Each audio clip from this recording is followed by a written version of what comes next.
This episode of Super Pulp Science is brought to you by Danny Zabbal, writer and illustrator of Life, Death, and Sorcery, available to buy at a comic shop near you. Was that good, Greg?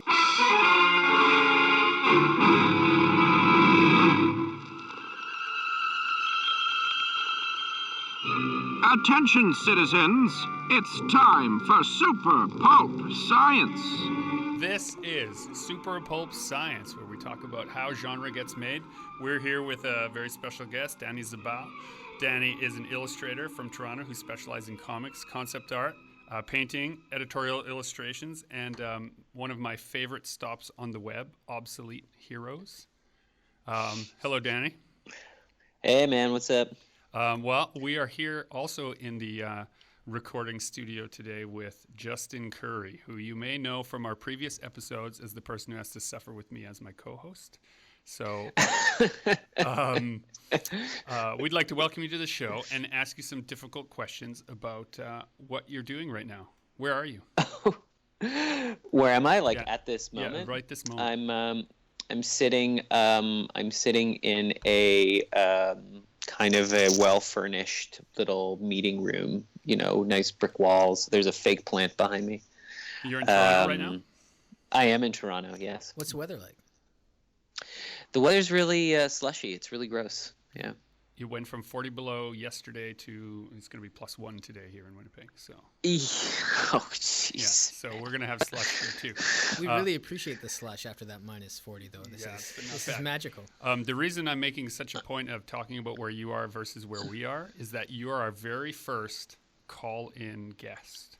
Oh, my God. Yeah, normally Super Pulp Science has the guests brought in under duress to our secret lair down in the Exchange District in Winnipeg. But today we've used the magic of technology to bring you all the way from Toronto to our listeners. It's usually people that we owe money to, and we tell them we'll pay them if they come to the studio, and then surprise, there's mics. Surprise, you're on a podcast. Oh, there you go. Yeah. No doubt under cover of night, yeah. Sometimes, yeah. Sometimes. Okay, so I'm going to pin you down on a couple of other things. You are a comic illustrator, and you work for Chapter House Comics on a book called Life, Death, and Sorcery. If our listeners, I don't work for them.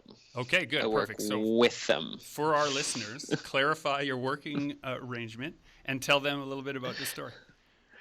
Well, I mean, there's not much to it. Basically, Chapter House licenses my comic, and they have the publishing rights for it. So I provide them with the content, and then they print the book and distribute the book, and we split the winnings, basically. So from an editorial point of view, they have very little influence. Mostly, it's up to me to provide the series with its meat, ostensibly. So I'm not really beholden to them in any kind of narrative way, anything like that. You do all the book design as well? No. That the book design is done by Keith and I forgot her name. Keith Morris. And another layout artist whose name escapes me right now. If it'll get you into trouble for forgetting, we'll edit. You look it up, and then we'll edit in me remembering what it's called, right, who they are, so that you seem like a real gentleman, right? No, it's fine, man. People forget things all the time. I can't be expected to remember everybody's name. Like, what kind of ridiculous person remembers everyone's name in their life? I've never met this person. They did a fantastic job doing the design. The book, I'm really pleased with how the trade turned out, and I adore their work. Unfortunately, it's been months, and I'm not as young as I used to be, man. That's true. That's so true of us all. So they do the book layout, but you provide them with the finished pages that are... Tell us about your process as far as... Well, I mean, it's, basically what I do is I work mostly digitally, and the process is I script, I rough, I letter, then I ink, and then sort of during that period, there are a few sort of editorial interjections, like with Volume 2 right now. Alison O'Toole and I just sort of had a very productive conversation about sort of this big block of the story. So I'm just going back in there and redrawing those elements. And then when I'm pleased with it, I color it and then just sort of upload it to Dropbox and toss it over to Keith. So those roughs you're talking about, I saw a video that you posted. You do a blue line layer. Is that? I do a many color layer. I do lots of different colors because I really enjoy a fluid process. I don't. What? Is there like a screen door nearby? That was the haunted studio door opening and closing. If you must know, I adjusted this giant mechanical Colonial Marine machine gun arm that the microphone is on, and it made a horrible screeching noise, which you all got to hear. So we're learning the difference between a podcast rig and a radio rig. So like there's all this pomp and circumstance in the room that we're in right now, which is, not going to lie, it's a little intimidating. The soundboard from 1971 is Gregory's just not nearly professional enough to be here. He's That's true. out of his element. Hey, man. Yeah, take it away, Justin. You're in charge now. Oh, God, no. He is himself all the time. That's the great thing about Greg is that he's an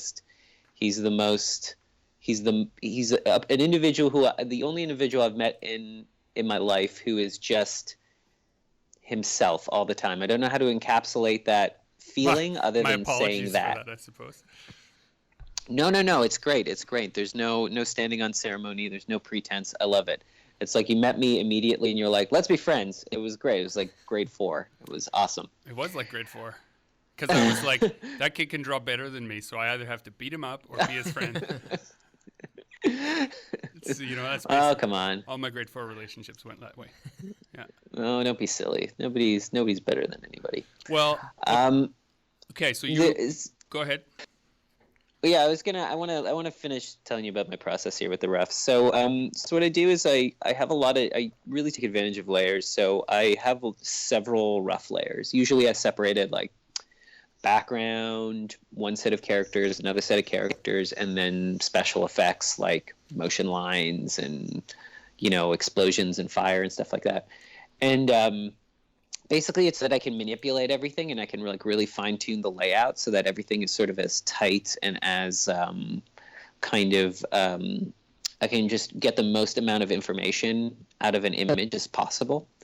So I'm kind of a meticulous guy. Like I really like I'm a planner. Like I like to plan things. So each panel is like really, really sort of obsessively planned so that I can get the most flow out of everything. Yeah, and then usually what I do is I usually go over it again with just sort of like a loose pencil layer and then inks essentially. So you're working on a Cintiq, is that what I'm seeing? I am, yeah. I use the Cintiq and I work in Clip Studio, or I guess Manga Studio, whichever one you want to call it. Oh, I just assumed from the video that you were working in Illustrator or something like that. No, I'm actually kind of a buffoon in Illustrator. Photoshop is my game, but I usually use Photoshop for coloring or just for painting, just for like sort of freehand concept art, like speed painting and stuff like that. Do you find Manga Studio, just the way the pencils and pens work, is just a more natural feel than Photoshop's brushes?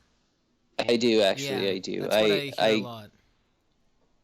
It's a bit more. There's a bit more subtlety, and there's definitely more range in terms of just sort of the kinds of pencils and pens that you can create.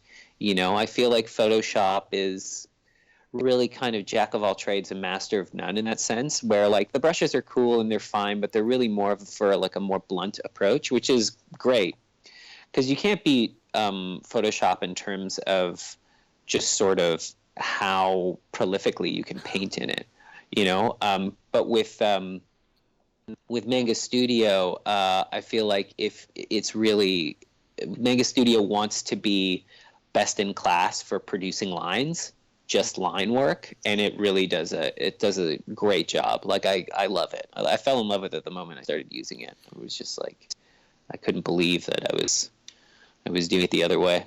Just curious, like interface-wise, going from I've never used Manga Studio. I've heard it recommended by lots of other peers. But from somebody who knows Photoshop to jump into it, just interface and learning curve-wise, easy transition or?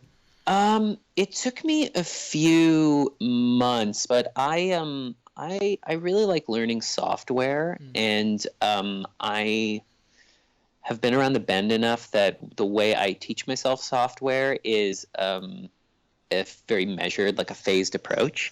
You know, like I got into Manga Studio and like right off the bat I realized like, okay, this thing can do a lot of things. I don't know a lot of the subtleties, and a lot of the short keys are different.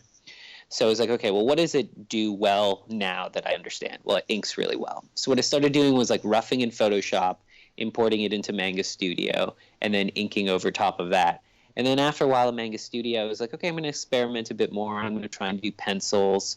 Okay, then I'm going to try and do roughs. And then slowly but surely, I kind of migrated completely into Manga Studio. It also helped that I had a project to learn on, which was First Hero.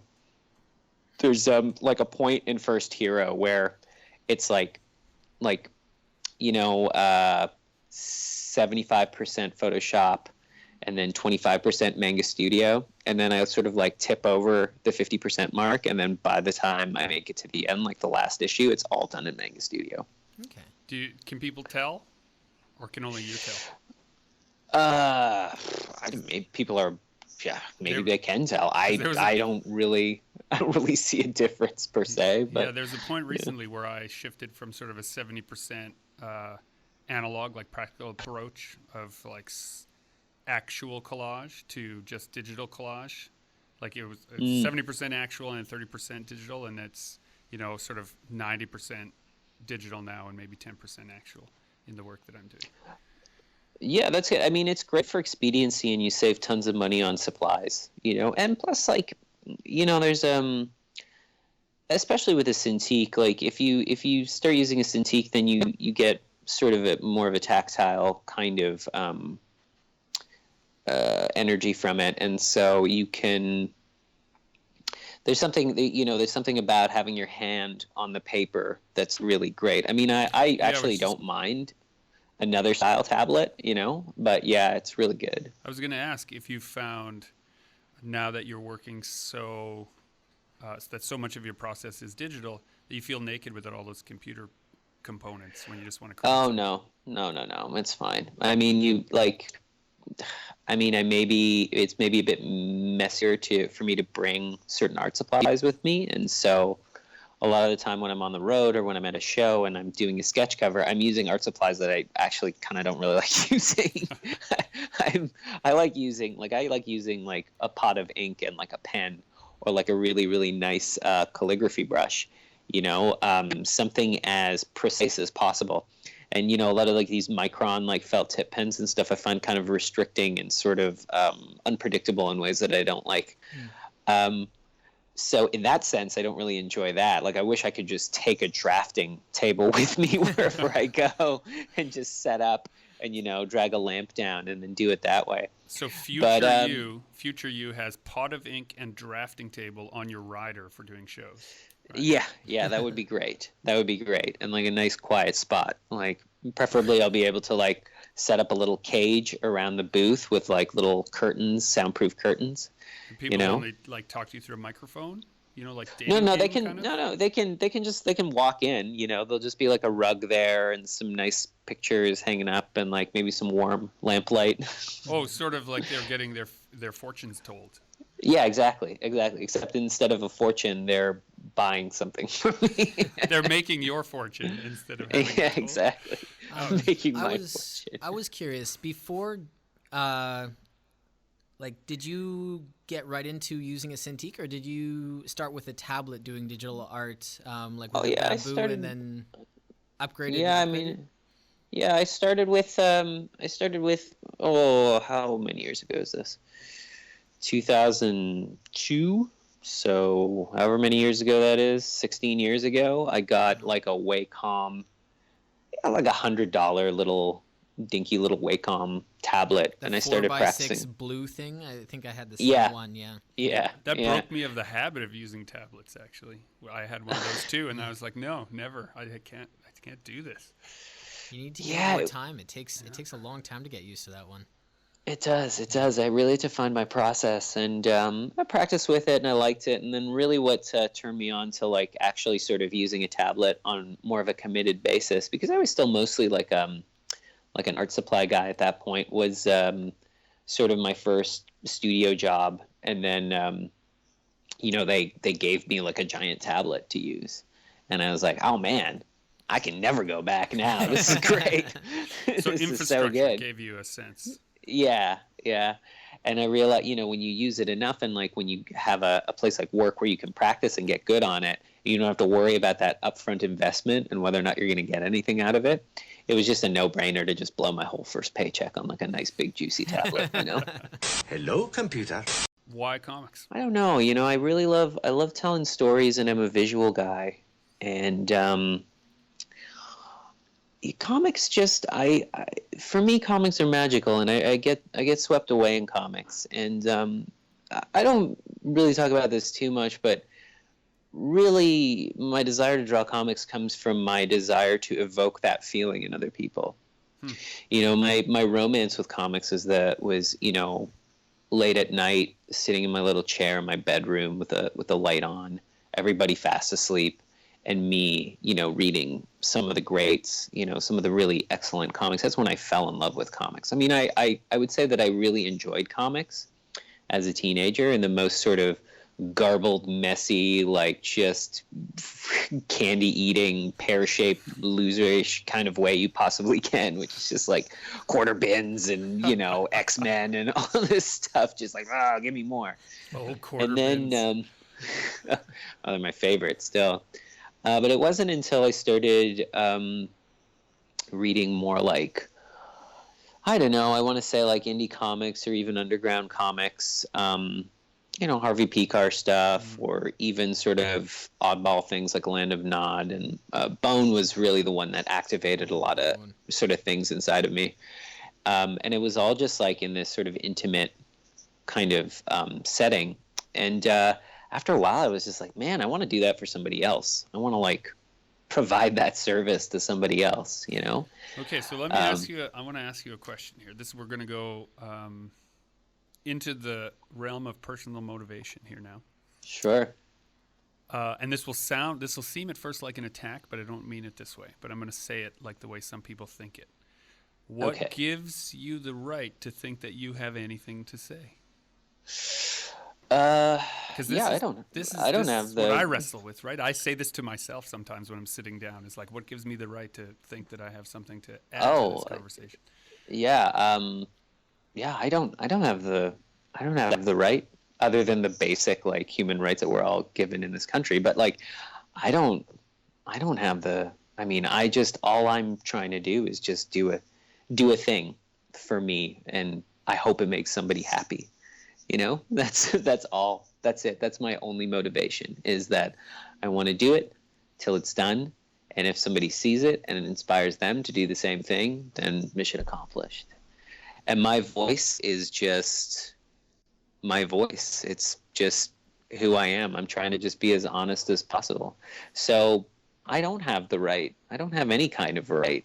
But you don't give up. You don't talk yourself out of it. I think a lot of creative people talk themselves out of it because of that question that they have inside, like, why should I? Yeah, and I can understand that. I mean, it's easy to get intimidated, especially with something as time consuming as comics. But once you kind of release yourself of that burden of like, oh well, maybe I can just do this and I can do it on my own terms, and it has nothing to do with any kind of sort of vague kind of assertion of of righthood, or any kind of privilege or whatever, you know what I mean? It's just simply like this artifice. It's just this piece of art that you're making, And if it upsets someone, I feel sad, but ultimately that's them. If it makes somebody happy, I feel happy, but also, I don't see the person reading it. I'm not there in the room when somebody's enjoying it. So to me, it's a completely blind exercise. As far as I'm concerned, it's just me and the comic, That's one of the things I really, really love about comics. Like when I was younger, I love movies. I love watching movies. I'd love to make movies, but me as an individual, that's a long ways away. You need a team, right? Same with video games. If you want to make that epic video game that you remember from your childhood, you need a team to do that. But as far as comics go, you alone in a room, like Bone was done by one guy and then it was colored later, but like he made something as epic as Lord of the Rings just by himself. Yeah. And put it out there. Yeah. Like I think that's kind of the magic of it. You can do something on that grand a scale all by yourself, just alone with your pencils. Yeah, it's magnificent. It can be as large as it needs to be and as small as it needs to be, and it satisfies both this this long form narrative literary desire, but also this visual desire. You can show things, you can demonstrate things, you can be as abstract as you need to be, and you can be as representational as you need to be.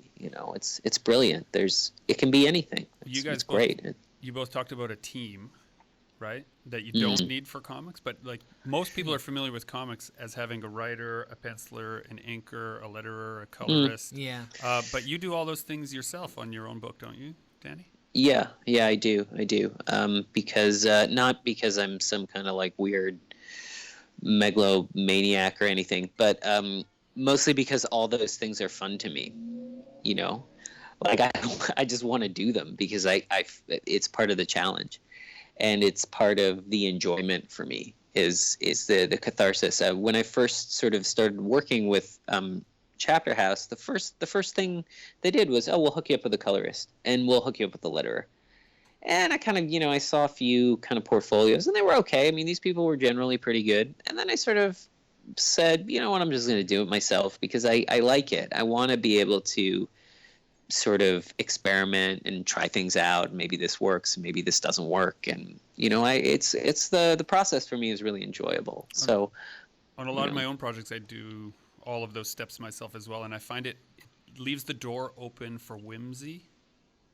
It does, right? Yeah. You can have an idea one moment and then adjust the page to suit it the next. But if you're working with a team, then you have to, of course, send that email to the letterer or to the colorist. Or I feel that way. I feel that way, especially with lettering, because what looks great on the scripted page sometimes doesn't look great on the comic page. Absolutely, yeah.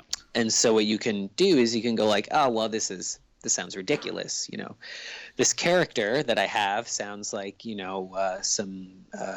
They sound like an extra from a Shakespeare play. I'm going to alter this dialogue and make it sound a little looser and a bit more fun or whatever. You know what I mean? You can experiment. You can, like you said, add whimsy. Yeah, and juxtaposition. Like there are some times where, you have an entire paragraph, not you specifically, but the generalized artist you, have an entire paragraph in a script that you realize once you juxtapose it against the image that you've drawn, you just need a single word or that's my favorite single phrase. Part, when the image basically negates everything that you thought you needed to say in that dialogue. Yeah. When you just say it visually, that's my favorite.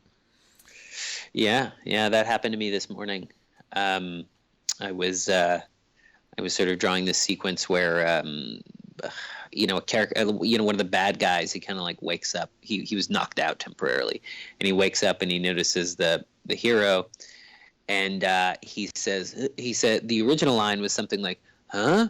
What happened?" And then he goes, "Wait, you!" And then he turns around and lunges for her. And I looked at that and I was like, he doesn't need to say those things. This is just the reader's gonna know. They'll make the connections because it happened on the page before, so they're gonna remember. Yeah. So what?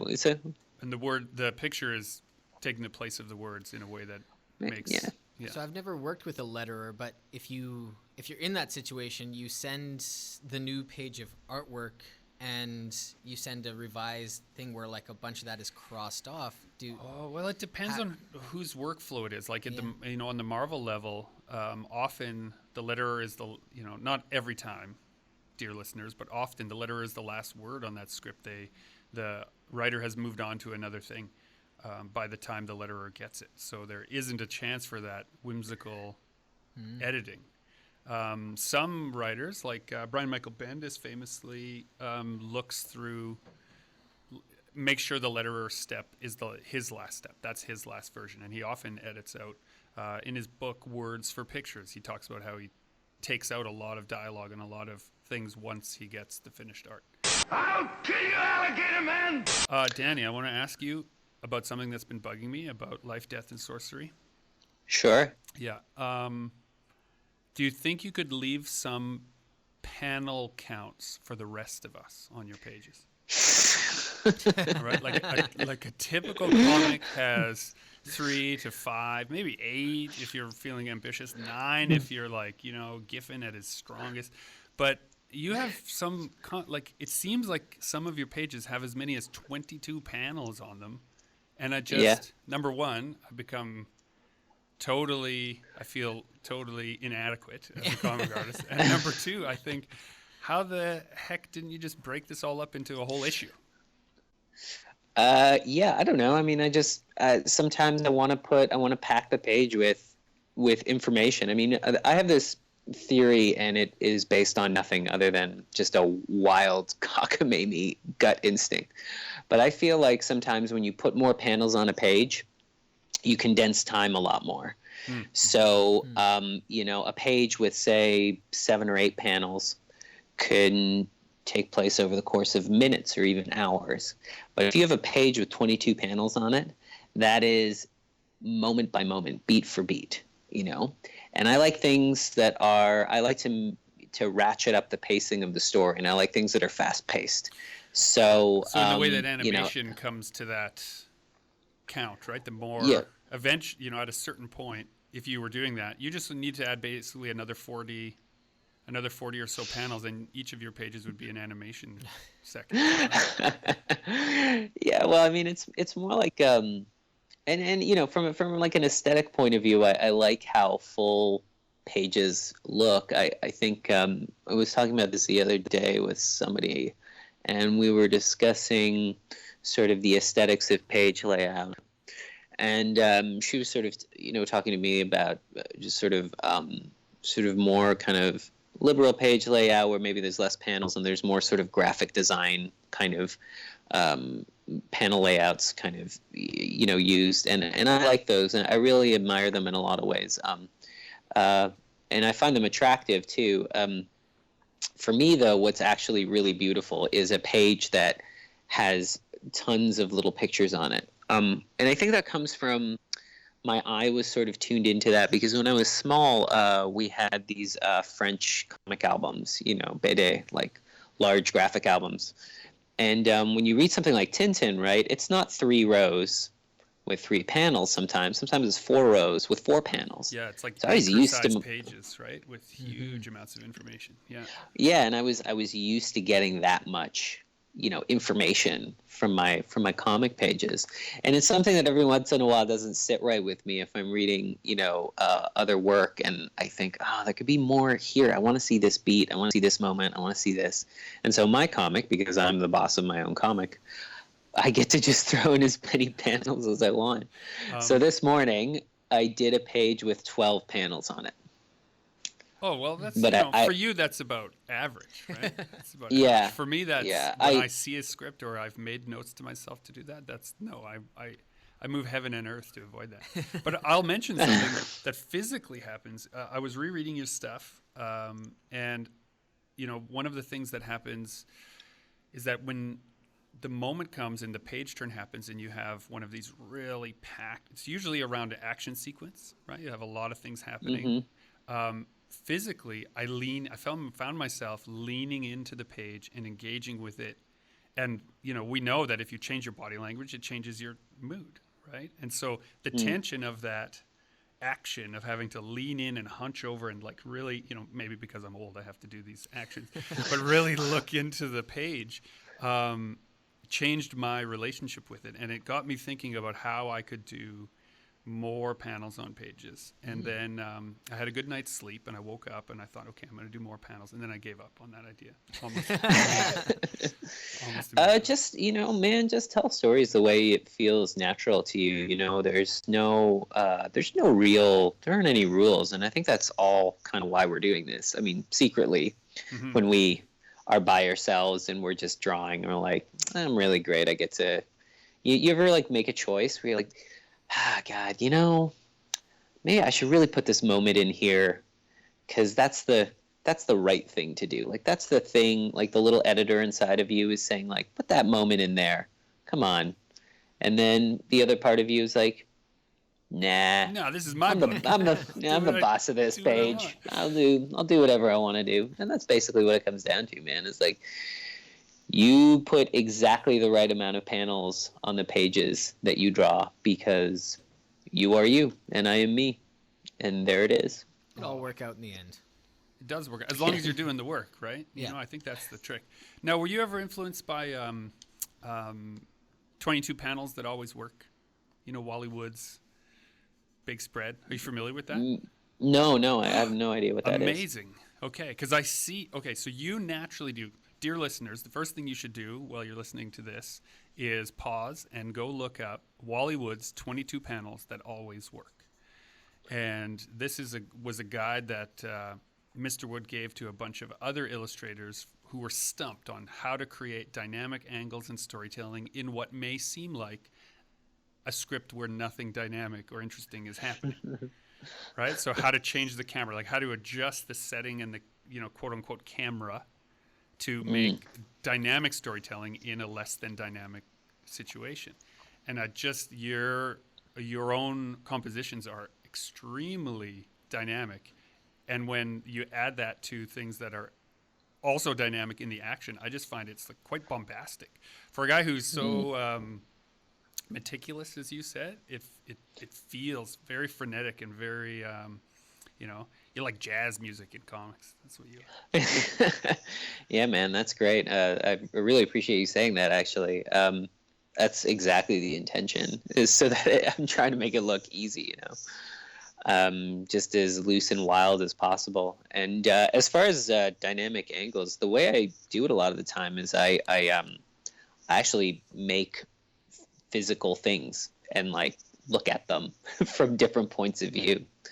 There's this weird little action sequence that takes place in the third chapter, the first volume, around like a little crypt on the side of a hill. It's when the villain first meets the three sisters and kills the police officers. Spoiler alert.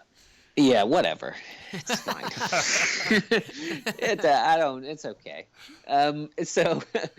So in that part, I knew what I wanted in my head, and I was trying to visualize it. So literally what I did was one day I just I took a blanket and I took an old shoebox and I just sort of set it up, like mocked it up, just in my studio, like on my daybed, and just floated my phone around it and looked at it from different angles and tried to get a feeling for like just this fake geography that existed in my mind, because that cemetery is actually based on a real cemetery here in Toronto called Mount Pleasant Cemetery, and I used to live next there when I was growing up. And Mount Pleasant Cemetery is next to this sort of trail called the Beltline Trail, which runs along a creek called Mud Creek, and it is a little bit hilly, but I needed to fictionalize part of it in the story to make it seem like a deeper basin than it actually was, to add a sense of drama and to, make the characters look as though they're traversing, geography. Do you know what I mean? Yeah, you did like the old 40s, 50s movie studio trick, right? You shoot some of it on location, and then the part of it that needs to be bigger and better, you build on set. Yeah, that's exactly it. Yeah, that's totally it. Yeah, I mean, it was actually really fun gathering reference for that sequence, because I got to visit the old cemetery, which I used to hang out in all the time. and walk around and took little snapshots and all kinds of things. Yeah, it was really nice. It's very picturesque and beautiful and very peaceful. He has grafted a living animal's brain into this newly dead body. So your book is speculative fiction. It's magic realism. It's like action adventure. It's like all this different stuff. How much of the real world is in it, though? It shows up every now and then. Her high school is my old high school. There's a character in there who is sort of loosely based on me, who is basically a caricature of me when I was 15. Did you go lurking back to your old high school to take photos? Is there people looking for you right now, thinking that you're up to no good? No, man, I have a yearbook, man. Like new photos wouldn't do me any good because the building's different. You know, I needed photos that took me back to that specific time. I went to a giant high school. It's called Northern. It was massive, about 2,000 students. It was so big. That school was so big. It had another high school inside of it. It had a school for deaf and hard of hearing students as well. So there was a school within a school. You know, it was four floors. The topmost, you know, we had facilities to the wazoo. We had a pool. We had like 3 gymnasiums. It was just a massive, massive high school.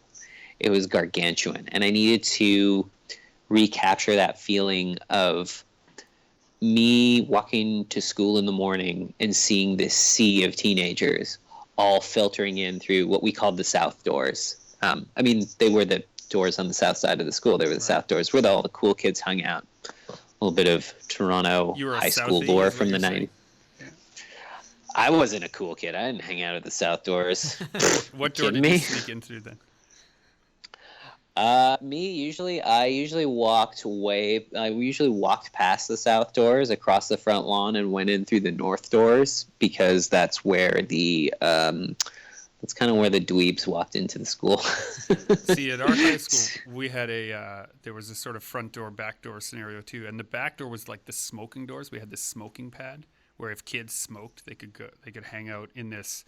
The school was kind of a U shape around a parking lot. Yeah. And so they let the kids that smoked for better PR not be out front in the school, but they'd have to go in within this U shape, sort of hidden alcove where they could smoke. Oh, yeah. And be shifty teenagers, but not for the neighborhood's sake. And I got into the habit of going in those doors. Maybe for similar reasons, that sea of teenagers just, it irked me. And I ended up for a while, people were like, oh, I didn't know you smoked. And of course, if you smoked, you were of a certain caliber of person. And I was a pretty preppy high school kid, so it didn't jive with people's perception of me. And I suddenly, for like 2 months, had this cred that I had not earned just because I was coming in through the smoking doors. And people were giving me this wide berth, and kids that normally would, pick on a skinny nerd like that would be like, whoa, no, he hangs out with the smoking kids. You got to watch out for that. Yeah, well, it's true. It gives you a little bit of social currency in the teenager world. It's a great commercial for smoking we just did on our podcast. Yeah, that's right. Yeah. Hey, man, but it's true though. I mean, no, but seriously though, that brings me to a very good point, and I want to mention this as far as like going back in time. My main character in this comic, she's a teenager and she smokes cigarettes.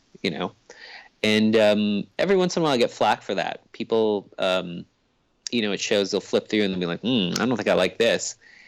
And, the only thing I can say to that is like, that's what troublemaking teenagers did in the mid 90s. Yeah. I mean,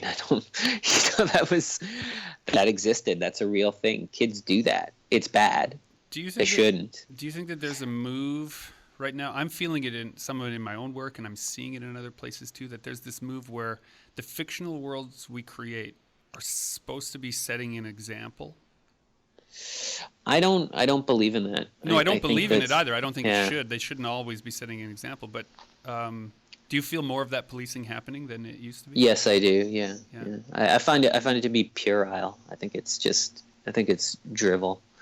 I think that if you want to tell a story, you have to use all the tools at your disposal, and you have to be as honest as you can. If representing people in an idealized way is part of your storytelling process, then do it. Then you have my blessing. But, if something that's intrinsically sort of important to the like sort of realism of the just sort of the world building of the story that you're trying to create is maybe a little bit ugly, or it's kind of unpleasant, then you shouldn't, you shouldn't censor that. You shouldn't stop yourself. And this is very light, censoring, right? Like this is by the standards of even 30 years ago, I think that censorship was a way more sort of prevalent and way more sort of powerful force to fight against. But now it's mostly just sort of like policing little kind of aspects of the story and stuff like that. There's a really good example. There's this British show called End of the Fucking World or something like that. I forget what it's called. And I watched the pilot like it just yesterday. Launched, right? It just watched first 2 episodes. Yeah. And so this isn't really giving anything away. It happens in the first 2 seconds of the show, but one of the main characters is sort of a self-described sociopath, and there's a scene where he kills an animal, and the show's a comedy, right? It's a dark comedy. Sounds funny. I'm very sensitive to that sort of thing, and I immediately was turned off by it. I actually kind of I really ruffled my feathers, and I was a bit incredulous for a second. And then I just kind of simmered down, and I was like, oh, no, this works in the story. It's part of the story. Like, this is... It wasn't gratuitous. It wasn't gratuitous, exactly. And so I bought it after a while. And I think that sometimes, you need to push the boundaries of unpleasantness in order to just sort of tell something that's more effective and more convincing and that sort of sells the reality to you. That being said, I mean, obviously you should avoid things that are, tasteless, Yeah.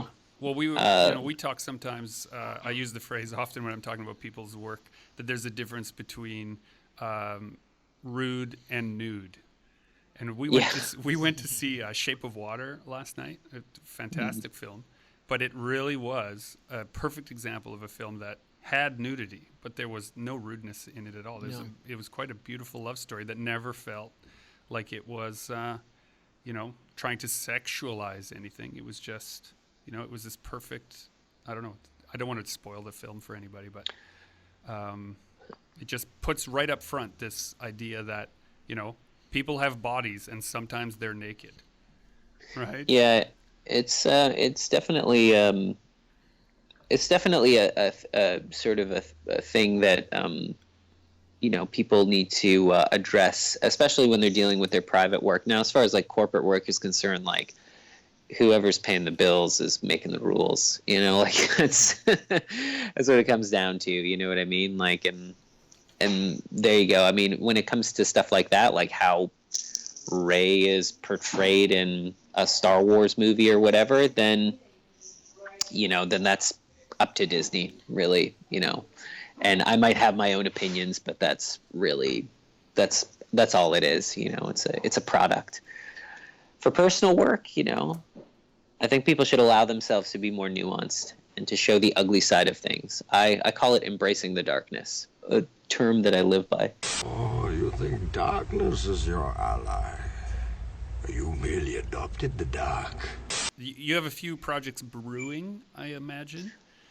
Yeah, I've got some things. I mean, right now I'm just sort of working on Life Death Volume 2 and just sort of cranking away on that. Is there more darkness in the new volume?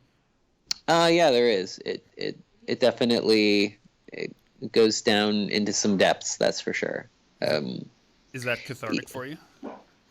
Yeah, it is. I think that I think it's important for people to embrace their fears and their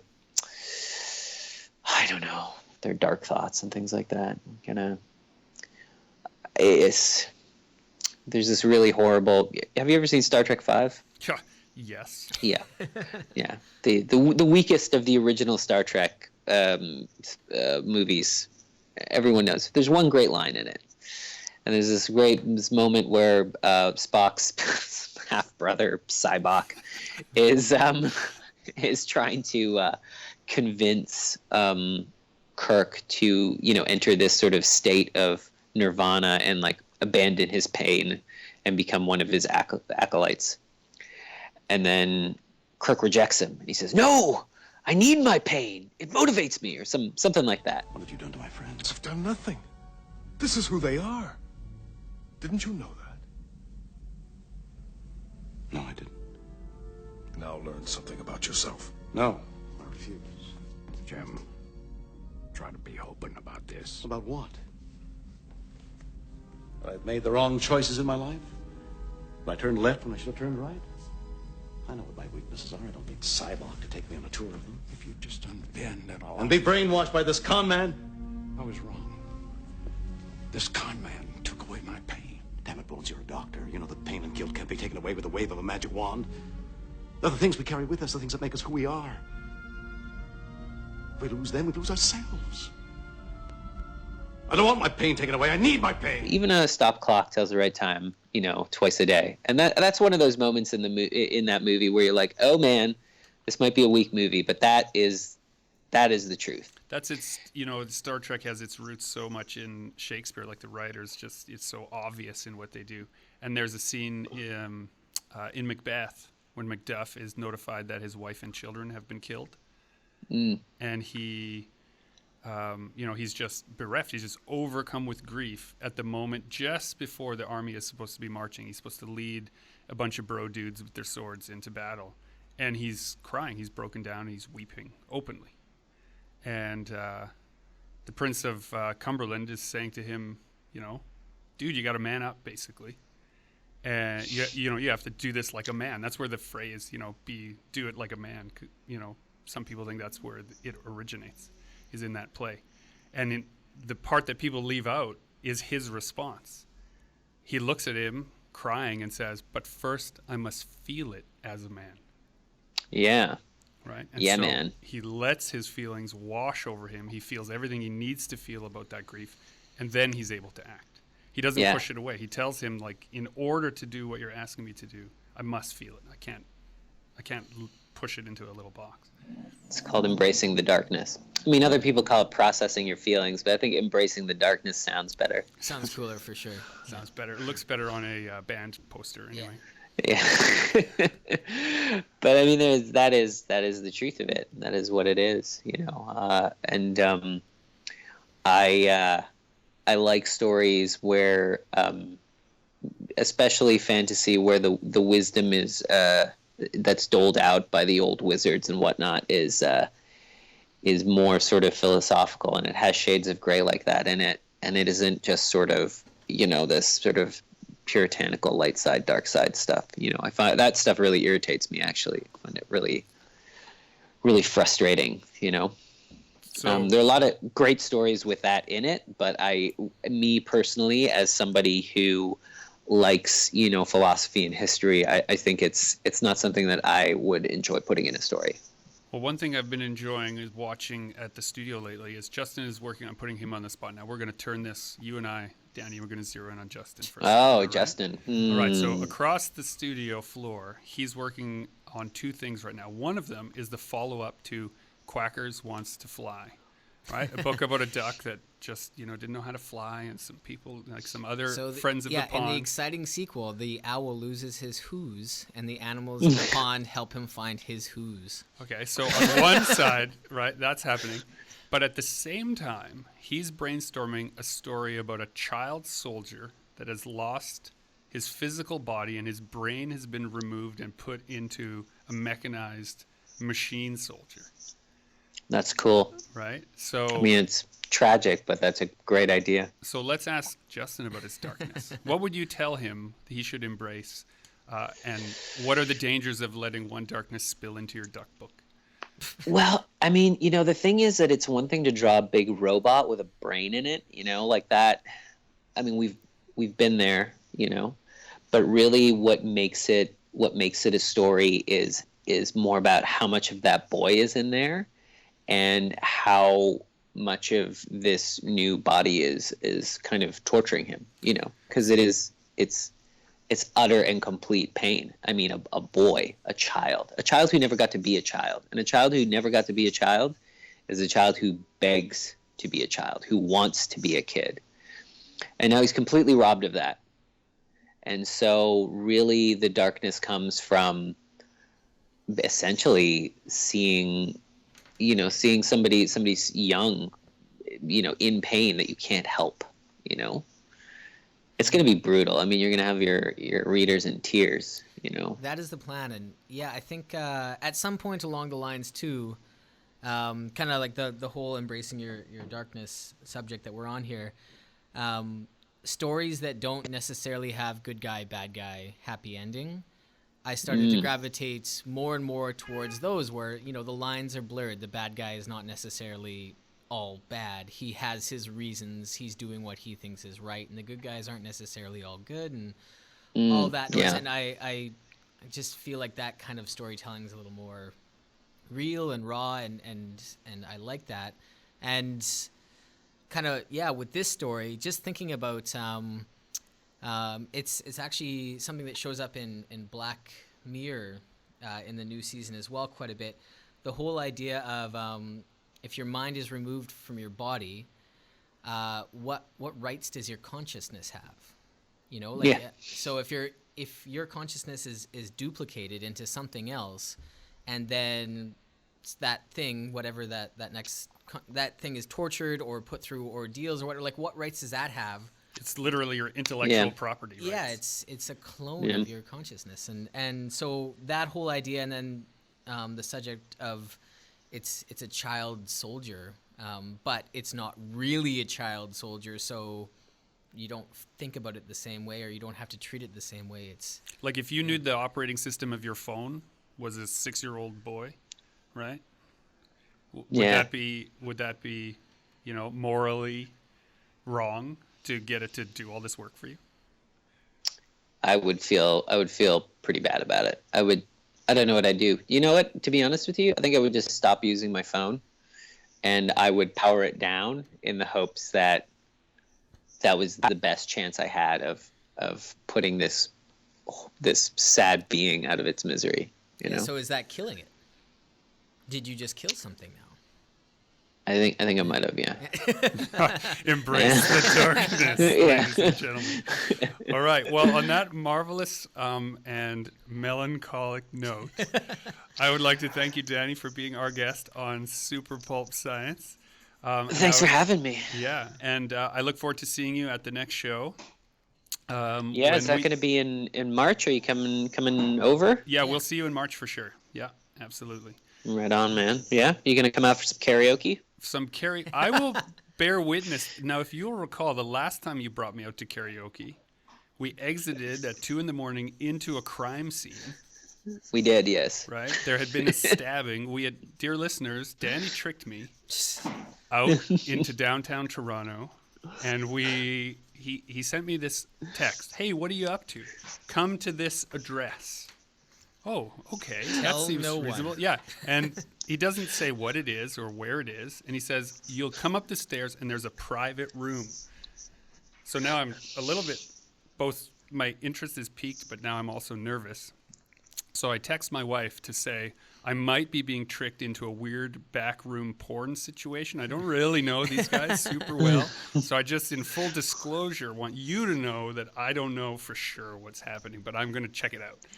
So I go up these back stairs, and it's a little weird because it's like quite dark and it's very quiet in there. And then I'm let in, and there's all these comic book professionals singing loud karaoke, which I don't think was less strange than what I had imagined.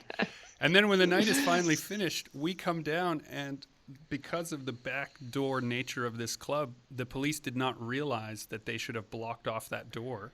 And you and I walked out, right, inside the police tape, right? And if I remember correctly, there was a young reprobate being pinned against the trunk of a police car, while two officers were screaming in his face. the whole place was blocked off with police lines. There was a crowd across the street, and basically you and I just sort of there was that big dude in the vest who just looked at us and said, "You guys can't be in here." And for a moment, for just a moment, I wished I'd had sunglasses on so that I could pull them off, like really in slow motion, and pretend we were detectives. This is my case. Yeah, this is my scene, right? We're from downtown. Unfortunately, we were just comic book writers and illustrators, and they shoot us out of the crime scene. Yeah. I guess my crime-solving days were just a fantasy. So, oh well. So our exit from this podcast hopefully will not lead any of our listeners into a crime scene. But this has been Super Pulp Science, and I invite all of our listeners to join the fight and make comics.